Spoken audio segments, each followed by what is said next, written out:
Hello दोस्तों, तो आज की क्लास में देखेंगे हम कारक पढ़ेंगे जो कि एग्जाम के व्यू से बहुत ही इंपॉर्टेंट होता है। तो चलिए देखते हैं कारक किसको कहते हैं और कारक के जो है कितने भेद होता है और उसके एक एक भेद को भी समझेंगे। तो चलिए सबसे पहले हम विचार करते हैं कि कारक किसको कहते हैं और कारक का जो है कि परिभाषा क्या है।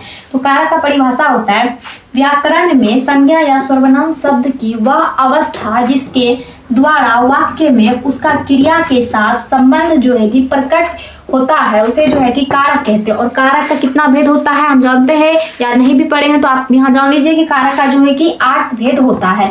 और हम देखेंगे कारक और उसका प्रयोग। तो सबसे पहले कारक होता है, पहला कारक कर्ता होता है जिसका प्रयोग चिन्ह होता है ने। कर्ता ने कर्म को और कर्म का जो प्रयोग चिन्ह क्या होता है से होता है।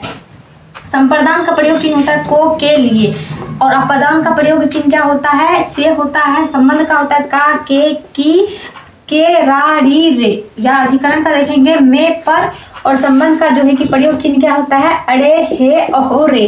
तो चलिए हम इसको एक सूत्र में कैसे देखेंगे। जैसे हम पढ़ते हैं कर्ता ने कर्म को करण से के द्वारा अपदान को के लिए संप्रदान को के लिए अपदान से अलग होने के अर्थ में संबंध का के की या रा रे री अधिकरण में पर संबोधन अरे हो अहो रे पुकारने के लिए इसका प्रयोग करते हैं। चलिए देखते हैं कारक का भेद जो है कि कर्ता कारक को पहचानने का क्या रूल है। तो सबसे पहले हम देखेंगे कर्ता कारक का जहां वाक्य में ने चिन्ह का प्रयोग अप्रत्यक्ष या प्रत्यक्ष रूप से हुआ हो वहां पर जो है कि कर्ता कारक होता है। चलिए देख लेते हैं, इसका एक उदाहरण देख लेते हैं।